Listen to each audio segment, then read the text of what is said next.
It was past midnight, and my room was lit only by the blue glow of my computer screen. I was always curious about the boundaries of technology, so I decided to test the limits of an AI art generator. I'd been messing around with different prompts just for fun. Then an idea popped into my head. A twisted, dark idea that I immediately regretted. I typed in, "the face of my killer." As soon as I hit enter, I felt a shiver run down my spine.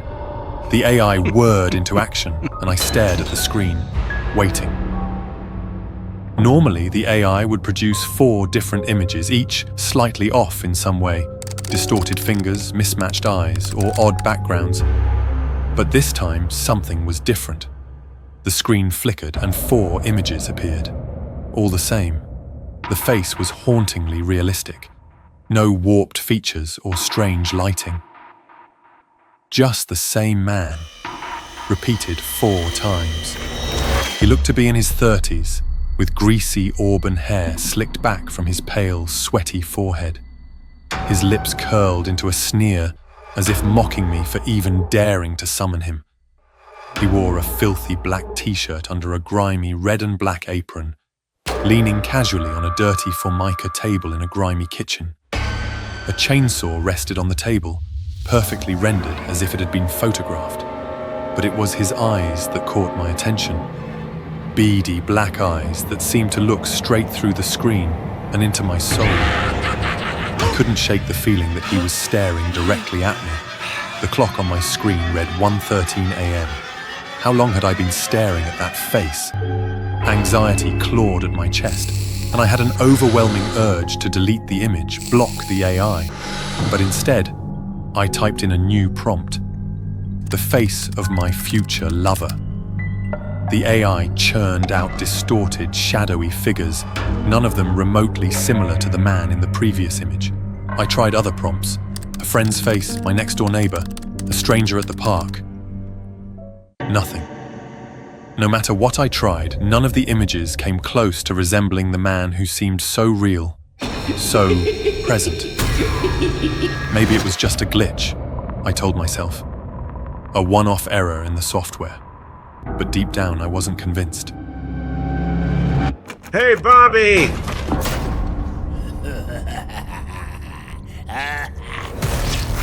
The next day, I couldn't get the man's face out of my mind. He haunted my thoughts, his sneer mocking me whenever I closed my eyes. I still couldn't believe what happened last night, so I ran the AI again.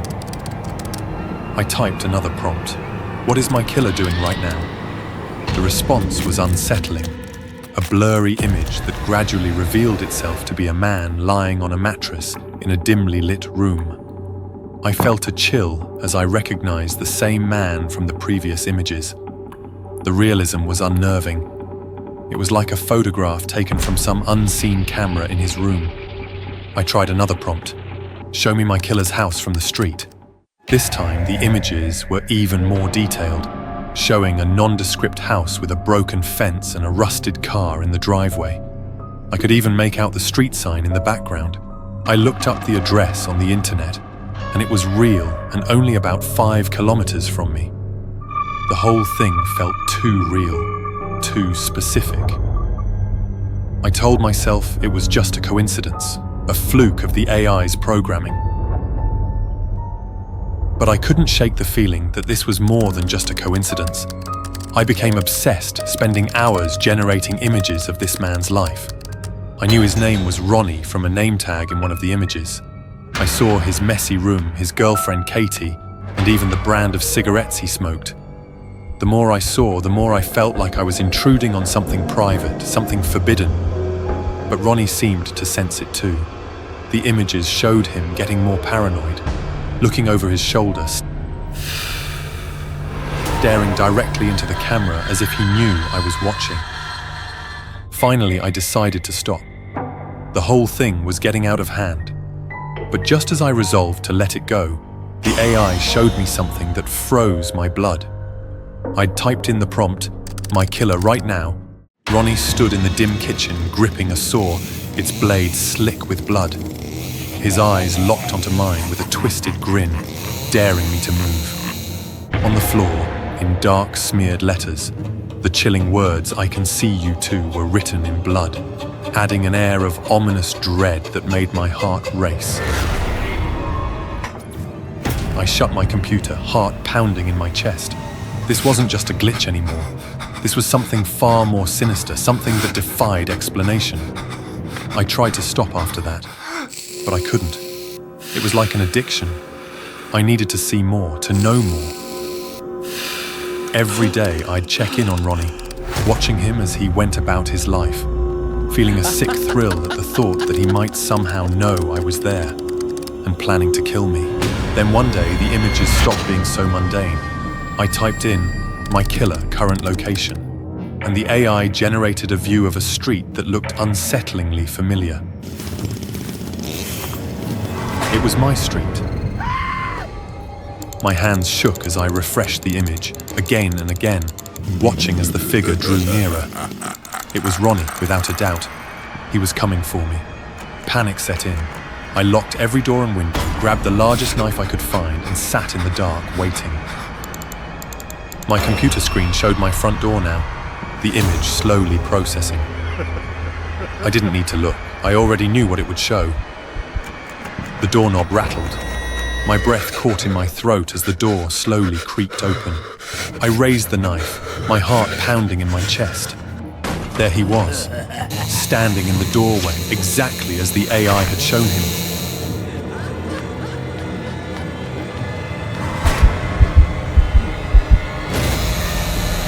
You shouldn't have been watching.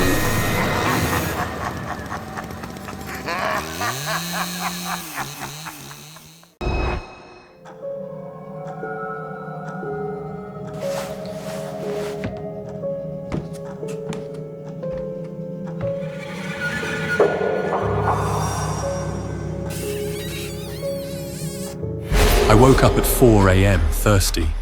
As I shuffled toward the kitchen, I noticed a light spilling out from Ethan's room. It was strange. Ethan was usually a deep sleeper. I paused outside his door, worried by the unusual glow. As I peered inside, I saw my son standing motionless by the window. "Ethan?" I whispered, trying to rouse him.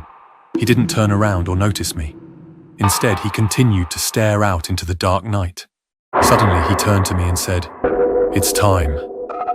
His voice was a chill ran down my spine. I tried to shake it off, convincing myself it was just a dream or a minor disturbance. I walked back to bed, but I couldn't sleep. The strange words echoed in my mind. "It's time." What did that even mean? The following night, I decided to keep a closer watch. As the clock struck 4:13 a.m., Ethan was once again standing by the window, his silhouette as a ghostly figure against the night. I was about to approach him when I heard it, a soft, deliberate knock on the front door. My heart raced as I hurried downstairs, but when I opened the door, there was no one there, just an empty porch in the moonlight. The next morning, I questioned Ethan about the odd occurrences. He looked at me with wide, innocent eyes and claimed no memory of getting up during the night. It was unsettling, but I had to admit that children often have peculiar dreams. Night after night, the routine persisted. At 4:13 a.m., Ethan would stand by the window and the knocking on the door would start. Each time I'd rush to check, only to find nothing but silence. Exhaustion wore me down, and I started dreading 4:13 a.m. One cold night at exactly 4:13 a.m., as I watched from the doorway, Ethan raised his small hand and pressed it against the window. I froze when I saw a hand on the other side, mirroring his. The fingers were long, skeletal, and blackened with decay. The skin was pale and waxy, like someone who had been submerged in water for too long. Panic surged through me. I reached out to pull Ethan away, but he collapsed in convulsions. I scooped him up, cradling him in my arms, as the room filled with a chilling, familiar, distorted voice. We can be together again. It was Marie's voice, my wife who had died a year ago. Marie had suffered from a rare autoimmune disorder that made her body decay while she was still alive. I carried Ethan downstairs, my heart pounding with fear and confusion. At the foot of the stairs stood Marie, or what looked like her. Her skin was rotting, her eyes sunken, and she wore the dress we buried her in. Her limbs stretched and twisted in unnatural ways. It was her, yet it wasn't. Her mouth twisted into an eerily grin. I've come to take our son home. No! I screamed, clutching Ethan closer. You're not taking him! Desperation clawed at me as I fled back upstairs, Ethan in my arms. I slammed the door shut and hid by the bed, my heart pounding. Ethan, barely able to speak, said in a trembling voice, "Daddy, Mummy always comes at 4:13 and wants us to be a family again." My mind was spinning. I accidentally looked up and saw a photo of 3 of us hugging each other. April 13th, the day Marie died. How had I not realized it before? Fear seeped into my bones as the door exploded open. Marie's twisted form slithered through the bed, her eyes glowing with a sickly yellow light. Found you! She hissed, her voice like nails on a chalkboard. In a desperate attempt, I opened the window to climb over to the roof, trying to escape the house. The air was frigid, and a feeling of hopelessness washed over me. "Ethan! We need to go! Now!" I shouted, pulling him close. But as I turned to climb, Ethan's small hand clung to mine. "Daddy, no! I want to be with Mummy!" My heart broke. "Ethan, listen to me! That's not your mother! We need to get out of here!" Ethan's grip tightened, his eyes filled with longing and fear. "Please, Daddy! I miss her!" Before I could argue further, the temperature in the room plummeted. Marie's grotesque figure emerged from the shadows. Her smile twisted into something both horrifying and triumphant. Ethan! Come to Mommy! She crooned, her voice full of malice. Ethan's eyes lit up with a mix of fear and longing. He began to move towards Marie, and I felt a pang of despair. "No!" I screamed, pulling Ethan back with all my strength. "Stay with me!" But Ethan broke free from my grasp, running into Marie's cold, outstretched arms. She embraced him, her face contorted in a sickening smile of victory. Marie's limbs wrapped around us, pulling us both into her icy, hard grip.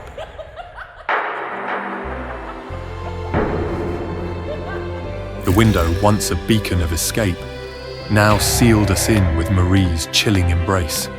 The last thing I remember was Ethan's terrified face turned calm, his eyes locked on me with a mix of love and fear. And now, we're a family again.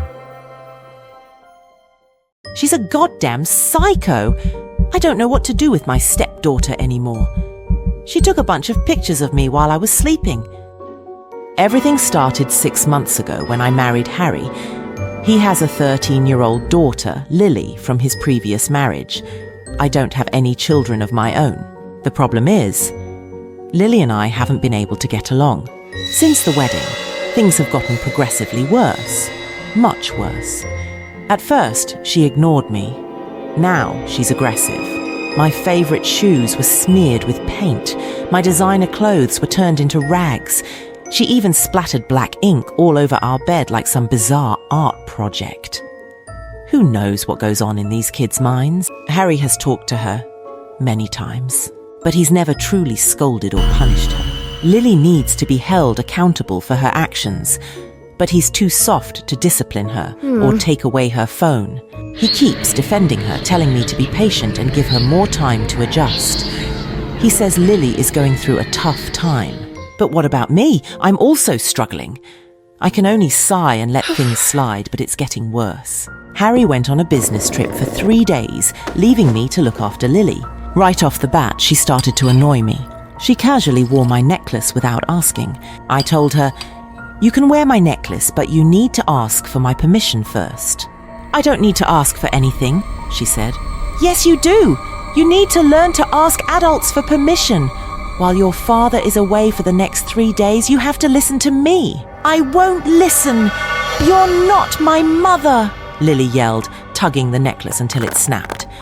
I was super angry, So I took her phone and banned her from using it for the next 3 days. She ran to her room, slammed the door, and cried. I called Harry to explain the situation. I knew he was upset, but he agreed that Lily needed to change and that taking her phone was the right thing to do. I thought that was the end of it, but then I discovered something horrifying. That night, after Lily went to bed, I took a selfie to send to Harry. When I opened the photo gallery, I saw pictures of me, sleeping. What the hell was going on? I must have picked up Lily's phone by mistake. But why had Lily taken photos of me sleeping? They were blurry and dark. She hadn't used the flash, but I could clearly see my face pressed against the pillow, eyes closed. I could see Harry's shadow in the background, turned away. I scrolled to the next photo, still of me sleeping, but from a different angle, taken from below, like she was hiding under the bed. I checked the timestamps. They were all around 2 a.m. Over several weeks. I panicked. Now the only thing I could do was call Harry, but the long ringing tone echoed in my ears, my heart pounding. I called again. Still the long ring. He must have set his phone to silent because he has a meeting tomorrow. "Jen!" someone suddenly called. From behind me, in the dim light, that was Lily, her wavy hair falling over half her face. Lily wanted her phone back. "Not tonight," I answered, my voice trembling and my heart racing. "But you can have it tomorrow." Lily shrugged and walked back to her room. I looked through the photos again. Why had Lily taken these pictures? To threaten me? To scare me? Was she planning to kill me, or maybe she just wanted to embarrass me? Maybe she planned to post them on TikTok or Instagram, but I looked awful, mouth open while I slept. Anyway, it wasn't the act of a psychopath. Lily was just a child. Still, that night, I locked my bedroom door. While waiting for Lily to finish school, I called Harry. He also thought Lily might have taken the pictures to post online or something. But Harry agreed with me that things had gone too far. He promised to talk to her when he returned from his trip. "Can I use my phone today?" Lily asked the moment she got in the car. "When you're really, really good, then I'll give it back, okay?" Tonight, I just needed to lock my bedroom door to be safe. She couldn't take pictures of me anymore. After talking to Harry, I felt much better, but what happened next made me regret it. That night, Lily was very well behaved. She thanked me for dinner, washed the dishes, and even folded the towels neatly. Although I didn't want to give her phone back, I wanted to reward her for her behavior. So I returned her phone. Suddenly, I woke up at 2:30 a.m. Everything was dark. I couldn't see anything except the faint glow from the nightstand lamp. I realized what had woken me up. A metallic sound. Click, click, coming from the door. Just as I got out of bed, the door burst open. Lily stood in the doorway, holding her phone and... Snap! "What do you think you're doing?" I shouted. Lily suddenly ran away. I jumped out of bed, chased her and demanded, "Hey, stop! Why are you taking pictures of me? Why?" Lily stopped, then slowly turned her head. "Dad doesn't believe me, so I took pictures." "What? What do you mean he doesn't believe you? About what?" Lily said nothing, handing me the phone. She swiped to the first photo of me taken in the dark, blurry and dim. Her finger pointed to the ceiling in the picture. "Look!" "Look at what?" "Just turn up the brightness!" I turned up the brightness. In the picture, something was on the ceiling. Long shapes, crisscrossing. Lily swiped to the next picture and the next. It's like watching an old cartoon, each frame creating a movement. Something was reaching from the ceiling toward the bed, like a woman's arm. Dad didn't believe me when I showed him the pictures. He said he didn't see anything. He scolded me and said I read too many horror stories. So, I showed my friends, but they didn't know either. My heart started to pound. I looked at the last photo, taken minutes ago. When I was sitting up in bed, shouting for Lily, and behind me was